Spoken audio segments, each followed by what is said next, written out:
할렐루야. 하나님이 함께 하시는 은혜와 평강이 여러분 가운데 충만하기를 기원합니다. 오늘 11월의 첫째 주일이고 또 절기상으로는 입동이며 추수감사절로 예배를 드립니다.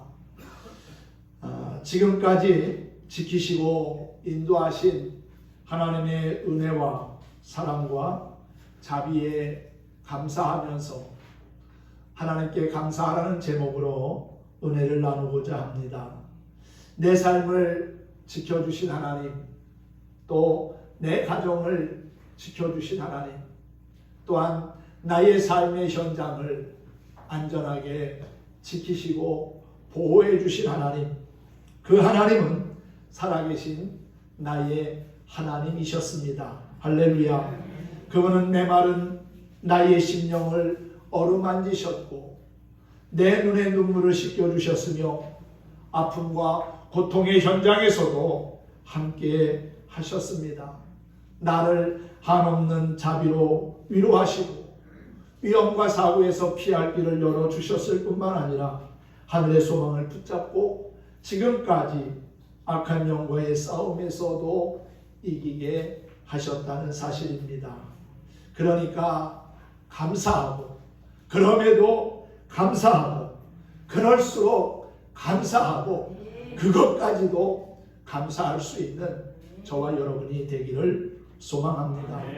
감사하는 마음에 기쁨이 있고요. 감사하는 마음에 건강이 있고 평안이 임합니다. 신앙생활에서 아무리 강조해도 지나침이 없는 단어 가운데 하나가 바로 감사인데 감사가 일상이 되고 생활이 되기를 소망합니다. 믿음으로 살았던 위대한 선진들의 공통점 가운데 하나가 바로 감사하며 살았다는 겁니다. 그들도 우리와 같은 심성을 가진 사람들이라고 했잖아요. 성경이 같음에도 불구하고 그들이 하나님으로부터 위대하게 쓰임받을 수 있었던 것, 그것은 하나님 앞에 늘 변함없이 믿음을 지키며 감사의 고백을 했기 때문입니다.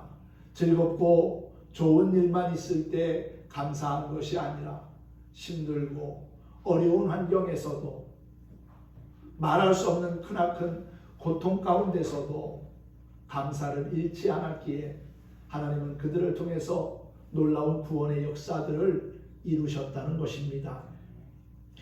하나님은 모세에게 첫 해의 한 해의 첫 열매를 거둔 후에는 맥주 감사절을 지키게 하셨고 또한 그 해의 모든 수확을 다 마치고 창고에 곡식을 쌓아 놓은 후에는 추수 감사절을 지키라고 명령하셨습니다.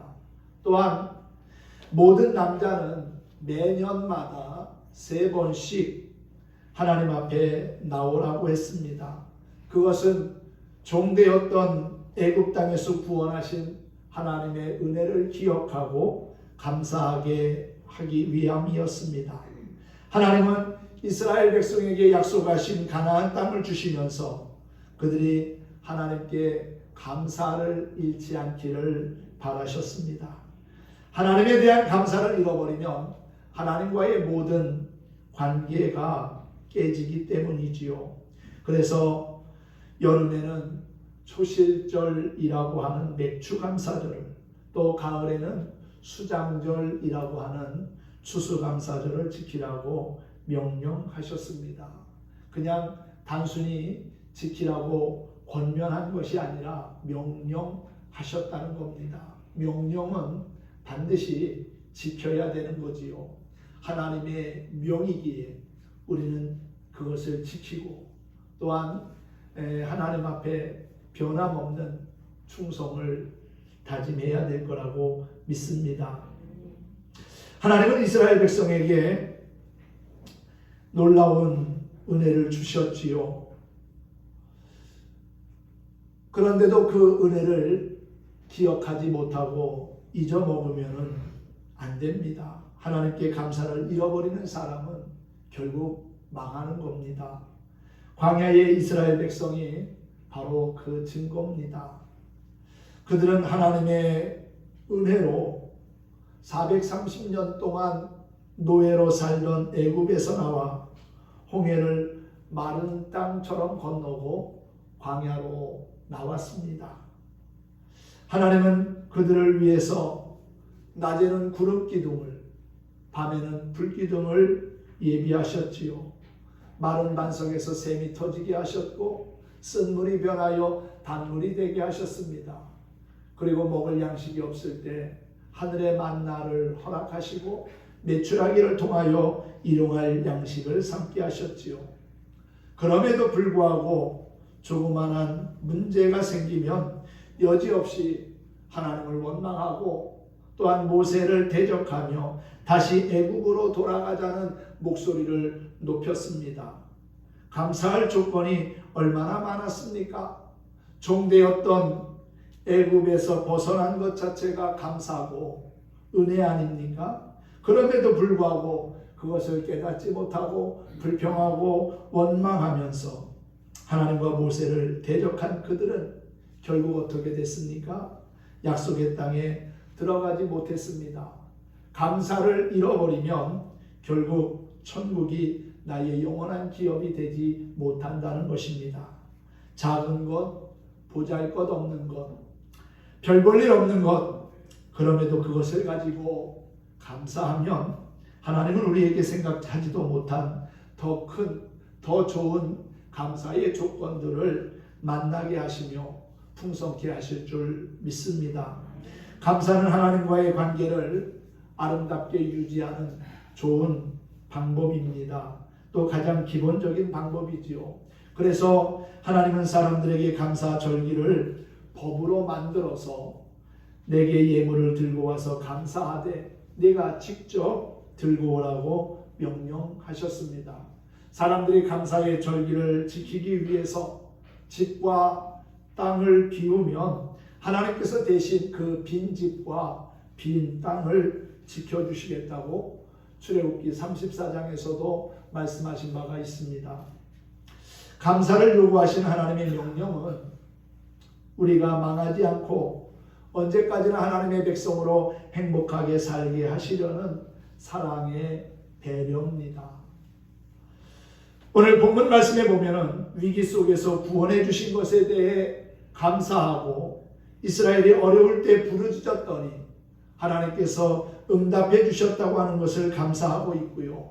또한 길을 잃고 방황할 때 인도해 주신 것에 대해서 감사하고 있음을 보게 됩니다. 뿐만 아니라 사모하는 영혼에게 만족을 주시며 또한 줄인 자에게 좋은 것으로 채워주시는 하나님이 지금도 나의 하나님이시라는 고백을 하고 있지요. 참 놀라운 은혜입니다. 우리가 오늘을 살면서 감사해야 할 것은 무엇일까요?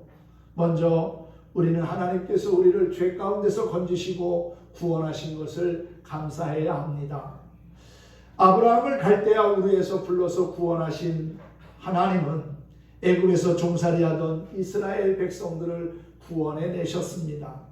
이스라엘의 역사를 살펴보면 그들이 힘들고 어려울 때 하나님은 피할 길을 열어주셨고 구원의 손길을 내밀어 주셨습니다.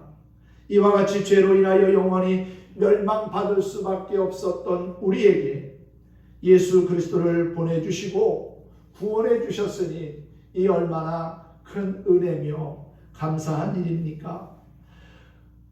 로마서 3장에 보면은요, 모든 사람이 죄를 범하였음에 하나님의 영광에 이르지 못하더니 그리스도 예수 안에 있는 속량으로 말미암아 하나님의 은혜로 값없이 의롭다 하심을 얻게 되었다고 했습니다. 또 오늘 본문 말씀 2절과 3절에도 보면은 여호와의 속량을 받은 자들은 이같이 말할지어다. 여호와께서 대적의 손에서 그들을 속량하사 동서남북 각 지방에서부터 모으셨도다 그랬어요. 그러므로 하나님께 감사해야 합니다. 죄에서 건지시고 구원해 내셨으니 우리의 힘으로 우리의 능력과 지식과 물질로 해결할 수 없는 죄의 문제를 하나님께서 독생자 예수 그리스도를 통하여 우리에게 허락해 주셨으니 당연히 감사하며 살아야 하는 것 아닙니까? 데살로니가전서 5장 18절에 보면 범사에 감사하라, 이는 그리스도 예수 안에서 너희를 향하신 하나님의 뜻이니라 그랬습니다. 우리가 범사에 감사하며 사는 것 하나님의 뜻입니다. 또 감사하라고 명령했으니까 감사하며 살아야지요. 우리 인생에서 가장 감사한 것 바로 내 힘으로, 내 노력과 수고로 해결할 수 없는 죄의 문제입니다. 그 죄의 문제를 하나님이 속량해 주셨다는 거지요. 예수님의 십자가는 우리를 구원하기 위해 주님이 달리신 구원의 표상입니다. 바로 저와 여러분의 죄 때문에 예수님이 십자가에서 피 흘려 죽으셨다는 거지요. 그것을 우리는 믿음으로 죄사함과 구원을 받았습니다. 예수님이 우리의 죄값을 십자가에서 다 지불해 주신 겁니다. 이것이 바로 속량이지요. 그러므로 우리를 죄 가운데서 구속해 주신 하나님께 늘 감사하며 사는 하나님의 사람들이 되어야 할 줄로 믿습니다. 두 번째로는 내 삶 가운데 베풀어 주신 은혜를 기억하며 감사해야 합니다. 나의 삶의 모든 영역에는 하나님의 은혜가 있었습니다. 그 어느 한순간도 하나님의 은혜가 내게서 떠난 적은 없었습니다. 우리는 스스로 생각할 때 하나님이 뭐 나와 함께 하셨냐? 내가 지금까지 이렇게 힘들고 어려운 삶을 살고 있는데 하나님이 나와 함께 하시고 나를 도와주셨다는데 이해되지 않는다고 말하는 이들도 있을 겁니다. 그런데 여러분, 하나님은 보이지 않는 손길로 우리를 여기까지 인도해 주셨습니다. 삶의 고비고비가 있었지만은 그 고비고비를 또 견딜 수 있게 하시고 이길 수 있게 하시고 또 극복하고 뛰어넘어서 여기까지 오게 하신 것입니다. 때로는 끝이 보이지 않는 터널과 메마른 광야를 지나갈 때도 있었지만은 주님의 은혜는 결코 나를 떠나지 않았고 나와 함께 하셨습니다. 그 사실을 믿기에 우리는 힘들고 어려운 상황 속에서도 감사하며 살아가고 있는 것이지요. 질병과 고난의 문제가 끊이지 아니하고 꼬리에 꼬리를 물고 내 삶을 힘들게 할지라도 하나님으로 인하여 기뻐하며 감사할 수 있다면 그 인생은 분명 좋은 열매를 보게 될 거라고 믿습니다. 하나님께서는 세상 우주 만물을 창조하시고 그 지으신 모든 만물을 사람들에게 관리하고 다스리게 하셨습니다. 로마서 11장 36절 말씀을 보면은 만물이 주에게서 나오고 주로 말미암고 주에게로 돌아감이라고 하셨어요. 그러므로 아무리 불행한 사람일지라도 감사의 조건을 찾는다면 감사의 조건이 얼마든지 있습니다. 자꾸만 없는 것 가지고 비교하면서 불평하고 원망하니까 정말 나는 마이너스적인 인생을 산다고 그렇게 생각을 할 수가 있겠지만은 하나님은 우리가 헤아릴 수 없는 참 많은 것을 주셨어요. 건강, 가정, 자녀, 일할 수 있는 삶의 현장과 직장, 친구, 이웃, 또 우리가 자유롭게 생활할 수 있는 나라와 민족, 자연 환경 등 감사의 조건들이 얼마나 많은지 모릅니다. 없는 것 가지고 낙심하며 불평하기보다는 하나님이 내게 주신 것을 하나하나 헤아리며 감사하는 진정한 그리스도인이 되었으면 좋겠습니다. 하나님께서 특별하게 인생에게 베푸신 은혜가 있습니다. 우리 인간을 창조하실 때부터 특별하게 창조하셨다는 것이지요. 세상을 말씀으로 창조하셨을 때 하나님은 인간을 하나님의 형상을 따라 지으셨다고 그랬습니다. 어두움 가운데 공허함 가운데 빛이 있으라 말씀하니까 빛이 생겼지요. 해와 달과 별이 생겼습니다. 무에서 유가 창조되는 순간입니다. 그런데 사람은 하나님의 형상을 따라 만드시고 흙으로 직접 그분이 만드시고 그 코에 생기를 불어넣음으로 말미암아 살아있는 영, 생명이 되게 하셨다고 했어요. 그리고 하나님과 교제할 수 있는 존재가 되게 하셨지요. 그리고는 만물의 주인이 되게 하셨습니다. 즉 만물을 관리하고 다스리게 하신 겁니다. 그러므로 우리는 우리의 위치와 본분을 알아야 합니다. 시편 8편에 보면은 사람이 무엇이기에 주께서 그를 생각하시며 인자가 무엇이기에 그를 돌보시나이까. 그를 하나님보다 조금 못하게 하시고 영화와 존귀로 관을 씌우셨나이다.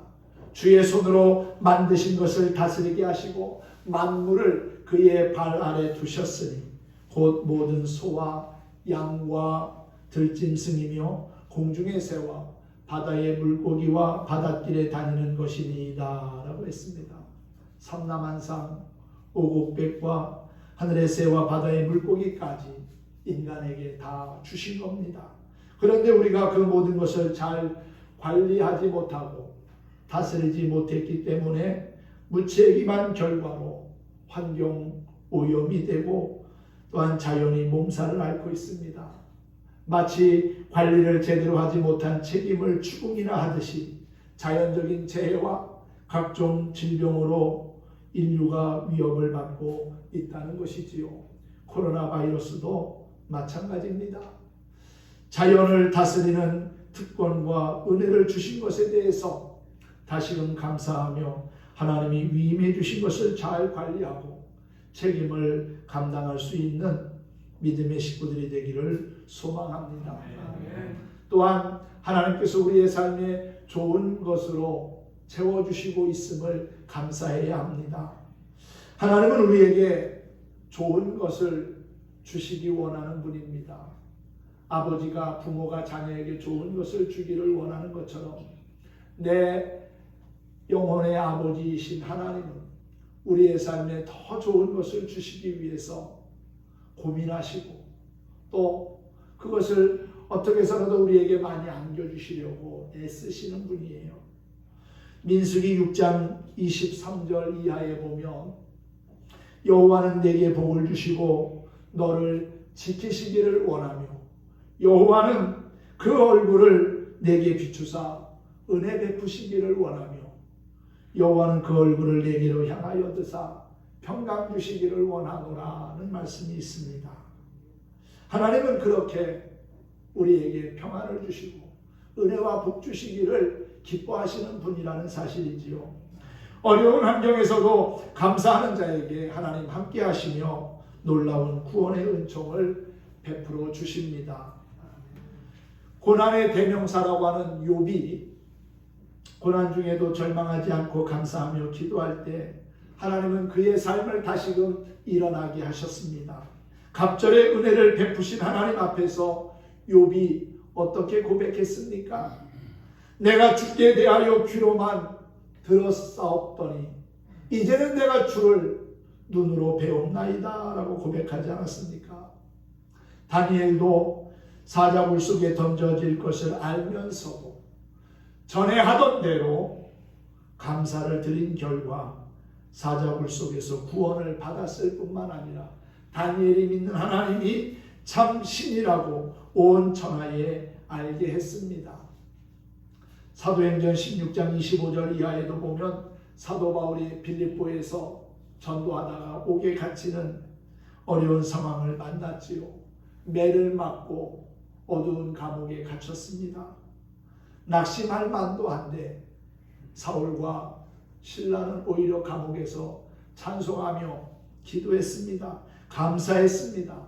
그랬더니 옥문이 깨어지고 전도의 문이 열려서 죽으려고 했던 간수가 또 그의 가정이 구원함을 받지 않았습니까? 이렇게 하나님은 좋은 것으로 풍성하게 채워주시는 분입니다.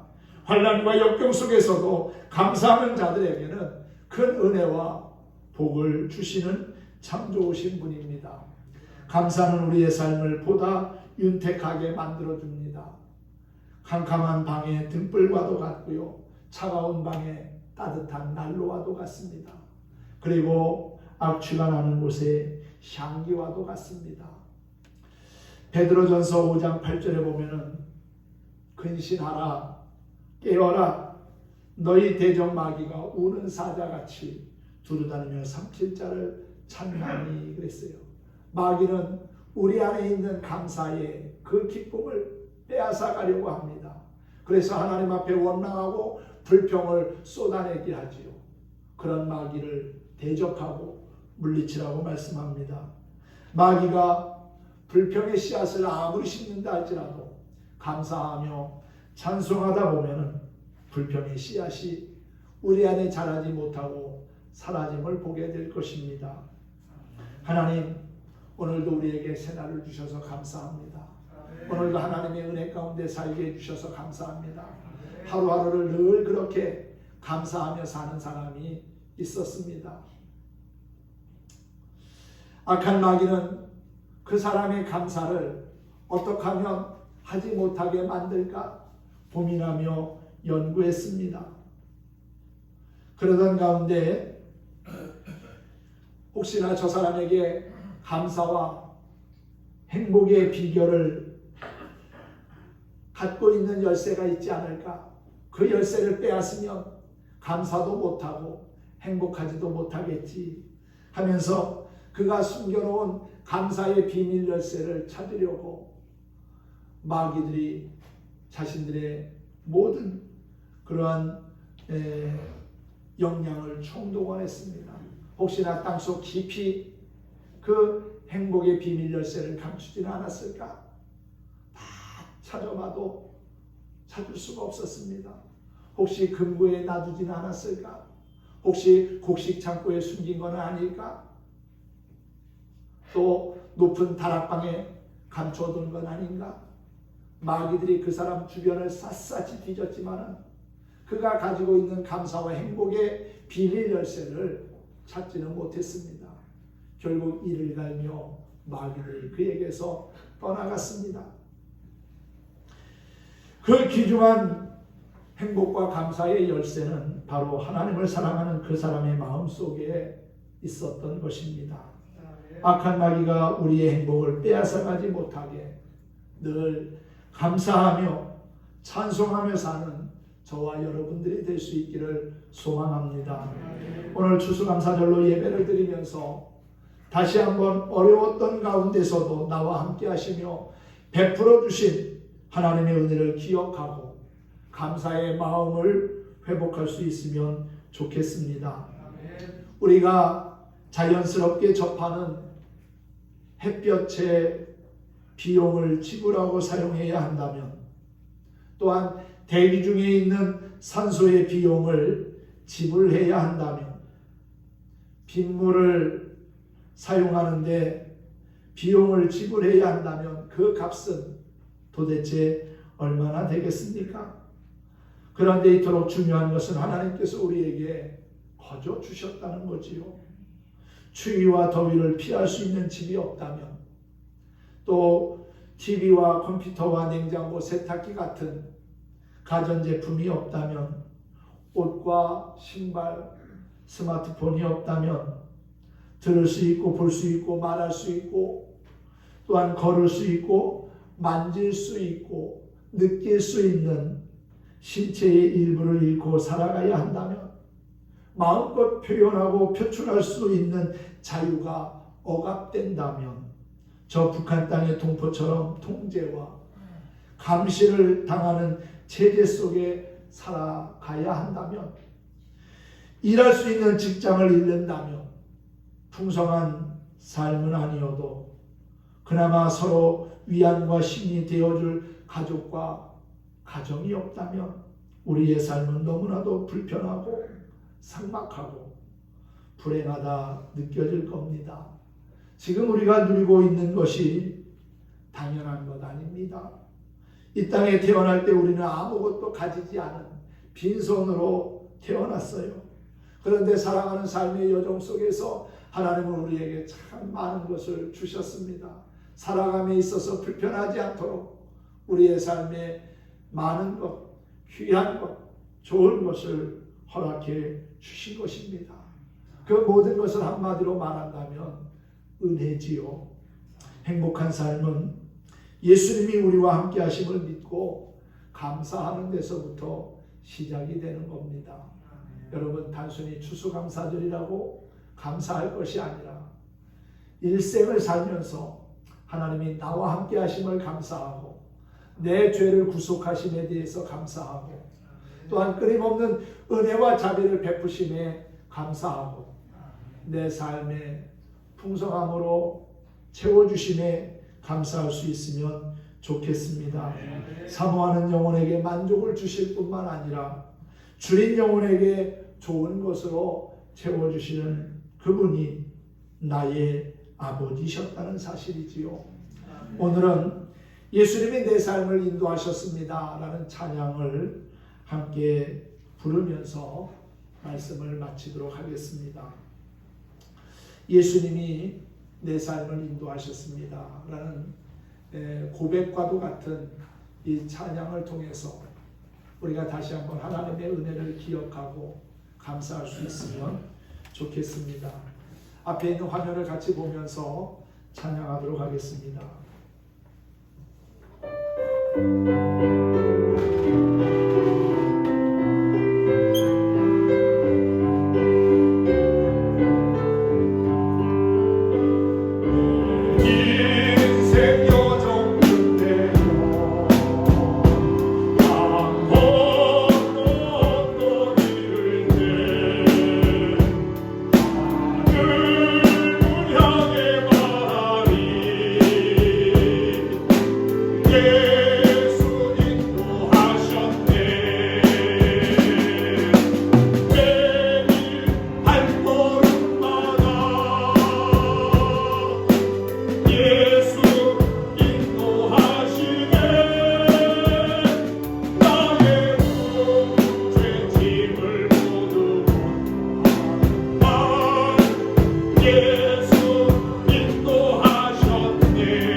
매일 발걸음마다 예수님께서 인도해 주셨습니다.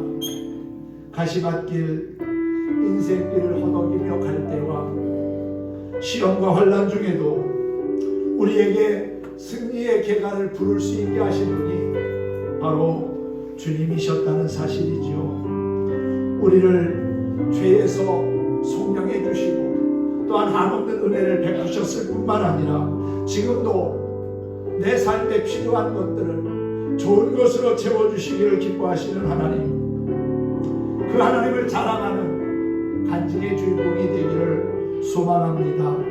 하나님께 감사의 열매로 영광을 돌리고 선교의 열매로 영혼을 구원하며 손의 열매로 물질을 드리고 마음과 입술의 열매로 사랑과 찬양을 드리는 하나님의 사람들이 될 수 있기를 예수님의 이름으로 축원합니다. 축복합니다.